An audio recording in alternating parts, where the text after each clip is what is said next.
వీళ్ళే కదా అఫిడవిట్లు తీసుకుపోయి దేవుళ్ళ కాడ పెట్టింది. ఆ రోజు వీళ్ళే కదా డిక్లరేషన్లు అని చెప్పి దేవుళ్ళ మీద ఒట్లేసుకొని దేవుళ్ళ కాడ పెట్టి పూజలు చేసి మేము రాగానే మొత్తం చేస్తామని చెప్పింది వీళ్ళే కదా. ఇవాళ ఆ డిక్లరేషన్లు ఏమో మాయమైనాయి. ఇవాళ రైతు ప్రమాణ పత్రం రాసి ఇవ్వాలనే ఒక దిక్కుమాలిన విధానాన్ని వీళ్ళు తీసుకొని వస్తూ ఉన్నారు. అందుకే ఈ రాష్ట్ర ప్రభుత్వం రేపు ఈ రైతు భరోసా మీద ఇంతవరకు ఒక్క పైసా కూడా వెళ్ళి మళ్ళీ చెప్తున్నా నేను, కాంగ్రెస్ ప్రభుత్వం వచ్చినాక రైతు భరోసా ఒక్క రూపాయి కూడా మీరు ఇవ్వలేదు.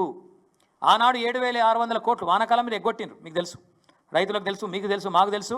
అది కూడా మీరు ఇవ్వాలి. ఇప్పుడు రైతు బంధు రూపంలో వానాకాలం ఇవ్వాల్సిన 7,600 కోట్లు మీరు ఇవ్వలేదు, తప్పించుకునే ప్రయత్నం చేసిండ్రు, వదిలిపెట్టాం.